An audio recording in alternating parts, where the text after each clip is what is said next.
अस्सलाम वालेकुम students, welcome back to my channel the license of literature. Students, आज जो हमने पोइम डिस्कस करनी है वो है a Sindhi women by John Stallworthy. तो बगैर टाइम वेस्ट किए पोइम की तरफ आते हैं। इस पोइम में अ सिंधी वुमेन में हमें एक वुमेन दिखाई गई है, कराची की, सिंध की रहने वाली एक वुमेन जो कि हार्डशिप्स को शो कर रही है और हार्ड वर्क का एक सिंबल है। ठीक है, उसकी लाइफ में बहुत सारी हार्डशिप्स है लेकिन वो उन सबको फेस कर रही है। तो पोइम की तरफ आते हैं। Barefoot through the bazaar, and with the same undulant grace.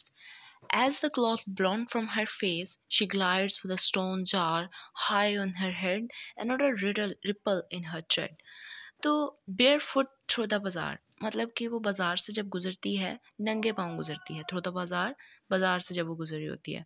And with the same undulant grace, और वो बिल्कुल उसी लहराते हुए अंदाज के साथ, मतलब कि उसकी चाल की बात की गई है। ठीक, as the cloth blown back from her face, मतलब कि जब वो चल रही होती है तो उसके चेहरे से कपड़ा जब पीछे हटता है तो वो उसी बावकार अंदाज के साथ, लहराते हुए अंदाज के साथ बाजार से नंगे पाँव गुजर रही है। She glides with a stone jar, और वो तन के चल रही है, बिल्कुल सीधा चल रही है। एक स्टोन जार मतलब पत्थर के एक मटके को उसने पकड़ा हुआ है, उसके साथ चल रही है। हाई ऑन हर हेड, जो उसके सर पे बुलंद, मतलब कि उसके सर के ऊपर है। And not a ripple in her trade, और किसी किस्म की लड़खड़ाहट नहीं है उसकी चाल के अंदर। ट्रेड बोलते हैं चाल को। ठीक है, इसमें हमने देखा कि विमेन जो है वो बाज़ार से गुजर रही है। एक तो वो नंगे पाँव है, दूसरा वो एक स्टोन जार उसने सर पे रखा है बिल्कुल, और बावकार अंदाज के साथ सीधा तन के चल रही है, किसी किस्म की लड़खड़ाहट नहीं। वाचिंग हर क्रॉस इरेक्ट, और जब वो सीधा चल रही होती है, वॉचिंग उसको देख रहा होता है पोइट गौर से। Stones, garbage, excrement and crumbs of class in the Karachi slums, Karachi की कच्ची आबादियों में से जब वो गुजर रही है तो रास्ते में स्टोन्स आते हैं, पत्थर आते हैं, कूड़ा क्रिकेट आता है, फुजले आते हैं, और शीशे के टुकड़े भी उस रास्ते में आते हैं, और जिनको वो फेस करती है।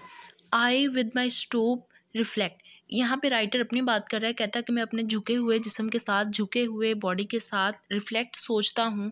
दे स्टैंड मोस्ट स्ट्रेट, वो बिल्कुल सीधा तन के चलते हैं, बिल्कुल सीधा खड़े होते हैं, मतलब कि वो ज़्यादा स्ट्रॉन्ग होते हैं। Who learn to walk beneath a weight, मतलब कि जो कि वज़न के नीचे चलना सीख लेते हैं, वो ज़्यादा सीधा चलते हैं। मतलब इस लाइन्स के अंदर, इन लाइन के अंदर राइटर कह रहा है कि हम लोग जो हैं, हमारा बॉडी जो है वो झुक चुका है, हम लोग बर्डन के नीचे जो हैं वो दब चुके हैं। क्यों? क्योंकि हमें ज़िंदगी की मुश्किलात से लड़ना नहीं आता, हम लोग हार्ड वर्किंग नहीं हैं।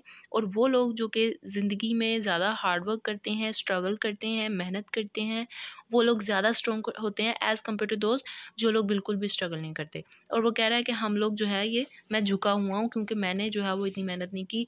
यहाँ पे पोइट अपनी बात कर रहा है।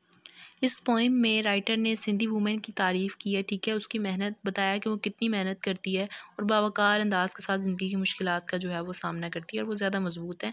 और वो लोग जो ज़िंदगी का बोझ नहीं उठाते, जिनको मुश्किलात का सामना नहीं करना पड़ता, ठीक है, वो जो ज़िंदगी को फेस नहीं करते, वो वीक होते हैं। ठीक है, तो ये हमारी पोइम थी, और उम्मीद है आपको पसंद आई होगी। कोई क्वेश्चन है तो कमेंट्स में आप पूछ सकते हैं, और अगर चैनल पर नए हैं तो चैनल को सब्सक्राइब कर दें। Thanks for watching. अल्लाह हाफिज़।